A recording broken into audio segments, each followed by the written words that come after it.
evening everyone. I'm here to show you the new challenge for Zurn for Paulette's group. It is absolutely lovely. She has done such an amazing job, and it's actually a storybook called The Owl and the Tulip, and it is really lovely. She has done so much work on this. It's just absolutely incredible. Now I'm going to show you the kit first, so you know what we're doing. Now, I'm going to do it in a set order so you understand where we're going from. Now, each page at the top, you will see here, it says page 10, placed face up on top of page 9. And they are done in a set order. Okay, so that when you fold these together, like this, okay, you will then have your book, okay, and they're in a set order. Now, when you cut the edges off, it doesn't matter because Zurn has actually written them on a instruction sheet. She tells you how to do it.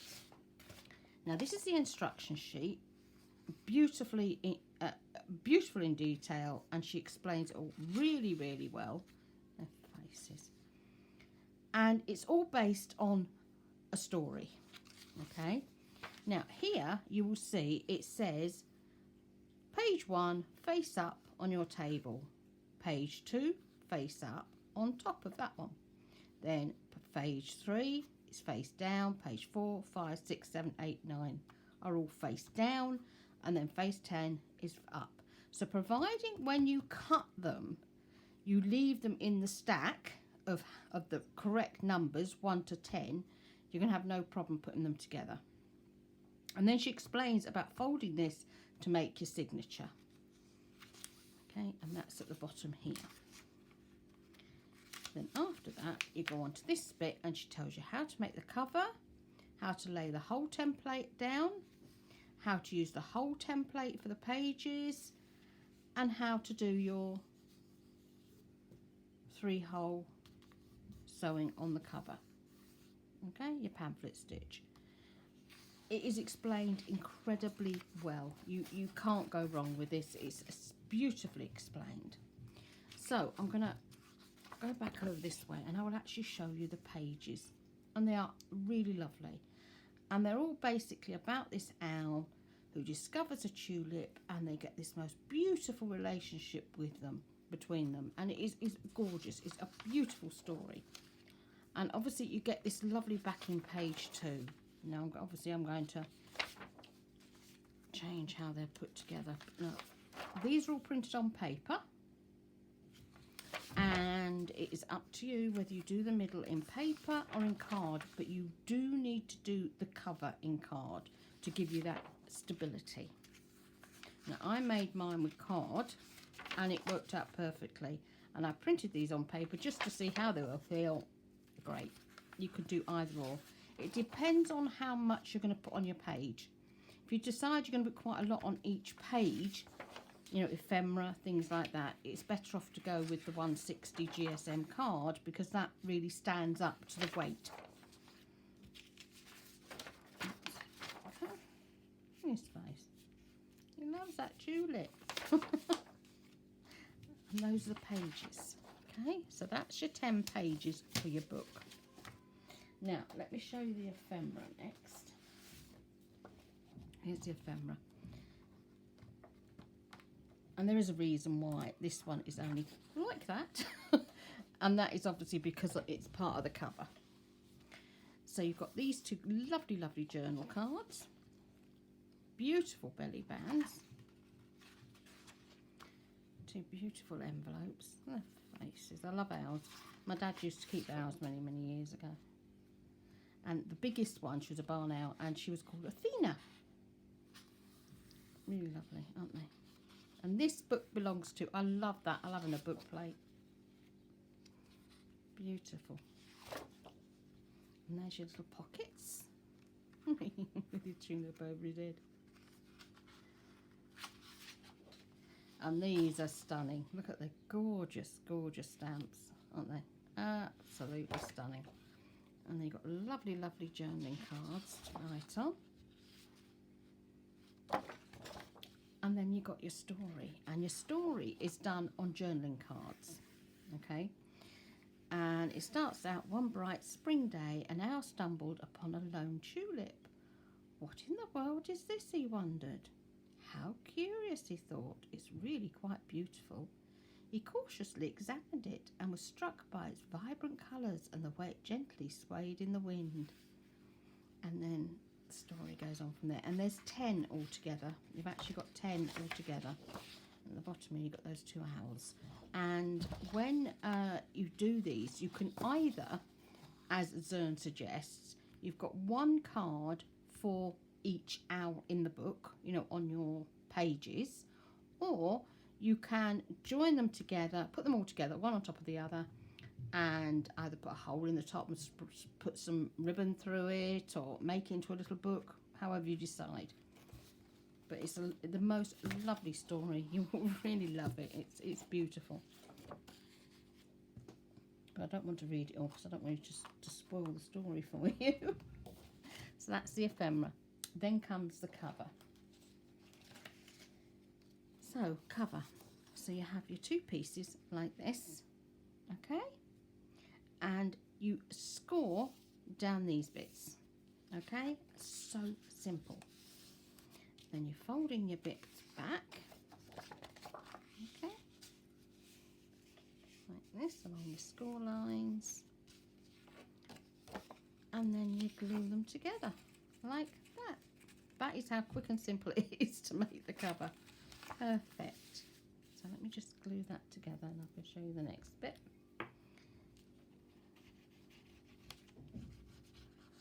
You really can't go wrong. If you look at the instructions, it's just so beautifully explained, as Zurn always does. It's just an incredible thing that she's made here. Just pull that over and glue that down. Okay. So then you've got your lovely cover. Now, what she's included are templates. Okay, you've got one for the cover and one for the pages. And so obviously you will pop this down like this, very carefully, make sure it's in the right place, punch your holes through. Now, what I do when I'm doing my actual pages, okay, here, I don't have a cradle, and I know most of us haven't got a cradle, but what I do is I have mine in like a V shape, so that it's easier to punch right through several pages, because it's just like if it was in a cradle, because in a cradle you've got this V shape, haven't you? And it holds the pages like this so that it's easy to punch your holes through. Obviously the easiest way is if you use a bradawl, an awl, or whatever you want to call it, or a pokey tool. And you would literally, the best way to do this is, once this is on like this, is to just mark it first. If you just pop through, which is so easy to do, and you see your marks, then you can then push through. I'm hoping you can see those marks. You can then just push through to make the holes a bit bigger, ready for sewing. And we all know how to do pamphlet stitch. We've been doing it for years. And then you've got another one for the pages. Okay, to put in the middle.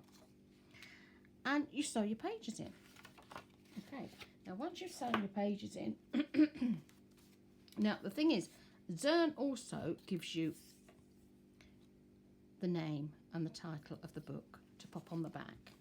And she suggests that you glue this on first, okay, and then do the pamphlet stitch through. And it looks lovely. It looks really, really beautiful.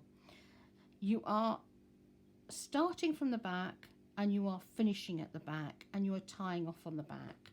Now, it's up to you how you finish off that, whether you want to leave strings and put beads on, charms. You might be able to find some owl charms somewhere, or like me, I've just tied them in little bows, and I double knotted them so that they won't come undone. But it looks so, so beautiful. So let me show you the story. I'm just going to make sure I'm in frame, because you never know, you get out of frame, don't you? So that's the first stamp up the top there. Okay, and all I've done with this, I've added just bits of lace in mine. I've not done much at all because it didn't need it. It spoke for himself. I've used the flowers on the story cards as well. Peekaboo, I see you. This is hiding. It is the most beautiful storybook. It really is. It's absolutely lovely. These two little buds here with their tulips. And then he's stuck in there. He said, I've got my tulip, you're not getting it. And it's just really, really such a beautiful story. And here's the first envelope up here. And they look so lovely. They really, I mean, the back looks as good as the front on this. It really does. I mean, you could stick it down like this if you wanted to, if you didn't want to have the owl showing. But I just think that's beautiful. But that's what I love about it, is the back is as good as the front. So when you go through your storybook, you can see the beautiful back on there as well. And I've literally used everything on this. I've put all the pretty stamps in, and I've used all the flowers. I've fussy cut all the flowers out, which is unusual because normally there's something missing with me, you know? Or you go and print a couple more off. There's a journaling card. I've kept all the journaling cards under the belly bands. Look at his wee face. But the colouring is so beautiful in this as well. I absolutely love this one. I really, really love that picture. I really do. Now, my dad loves owls. He really does. So I think this will be going to my dad. I'll tell you a funny story about my dad. He's always liked Xena, the Princess Warrior thing. Never seen it, except the old clip. But he used to adore her. You know, I mean, we're going back, what, the 90s? And he always used to worship. Well, my dad now, he's got a very, very bad short-term memory. He's like a child, you know. He's not well at all. He's had stints put in because he's had heart attacks and goodness knows what else. And he spends most of his day in bed, and it's like mum's got a baby, basically, because, you know, he has no control over his bowels and his bladder and all sorts. It is hard work for her, bless her. And I brought him the box set of Xena. And his mum said his face just beamed, because obviously he can remember going back like 20 odd years better than he can what he's doing now. And he just beamed. Anyway, the medication makes him scratch. So my mum has bought him scratch mitts, basically, gloves that he has to wear to try and stop him scratching himself. Well, of course, you know, men won't wear them. So anyway, the first day she messaged me and she said he wanted to watch Xena, obviously, because it's his new DVD. And she said, I told him he could watch it if he kept his mittens on. And he kept them on all day. So she now has this little blackmail tool. If she wants him to keep his mittens on, she lets him watch Xena. So it's really, really made an amazing day for my mum, stopping my dad scratching by letting him watch Xena. And the thing is, he could watch it 10 times over and he won't remember what he's already seen, so it's like watching it again. So he's probably worn it out by now. He's only had it a week. It was the day my dad went shopping when they were in the old house, and they'd both been shopping, the pair, and my mum was putting the shopping away, and Dad disappeared. Anyway, he came back and he'd gone and done all the shopping again. I just love this book. It's gorgeous, isn't it? And these gorgeous, gorgeous journaling cards. This would make such a lovely gift to somebody. And an older child, you know, one sort of like who's starting to read, you know, can read reasonably well. I think they would love this too. You know, they could write in it. It's just lovely. I'm going to read the back, the last page. Because they were surrounded by love, love is all they saw. And that love flourished, brightening in the world forevermore. Isn't that beautiful? I just absolutely love this. I just fell in love with it myself as soon as I saw it. It's the most beautiful, beautiful creation. Now, something Zurn says in it, when you are putting your pages in, as you know, you get that little bit of overhang. On my journals, I do cut that off. I've actually got a great big guillotine that I brought specifically for cutting those bits off.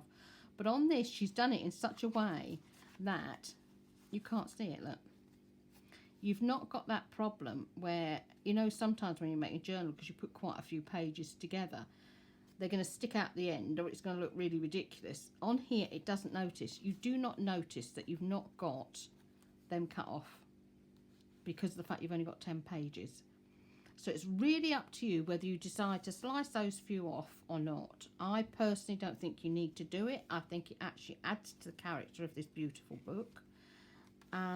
And I can't wait to see what the extra goodies are going to be, because obviously if you do the challenge and you make something from the kit and you put it into group, pictures into the group, you then will receive goodies, extra goodies for the kit. And I can't wait to see what Zurn's done to add to this, because this is just lovely. I'm actually thinking of making this for a couple of the grandkids, because it's just such a lovely book. And it, you know, I think, you know, anybody would love this, wouldn't they? They would absolutely adore this. They really would. So that is The Owl and the Tulip. And I so hope you go and enjoy playing with this and go and doing this. It's in Zurn's shop and it's just absolutely gorgeous. And yesterday, Zurn had Paulette had her 17,000 membership party. How incredible is that? Absolutely amazing. And there are some beautiful, beautiful printables in there that the girls were sharing. A lot of them were florals, and they were absolutely gorgeous. And Paulette in the group, it is all copyright free images. There is nothing in there that you have to worry about the copyright on it or anything like that. Paulette really does take a lot of time to make sure that the group is safe, and obviously the images will be kept in the group. You don't go and share them to other groups or anything like that, because that's part of the respect of where they've come from. So do go and have a pop along to Paulette's group if you're not already a member. I mean, I know most of you are who are on my channel, and I know particularly our Mel love a party, and I'm sure Mel last night had a whale of a time collecting all those beautiful images. Have an amazing day, everybody. Love and blessings. Bye.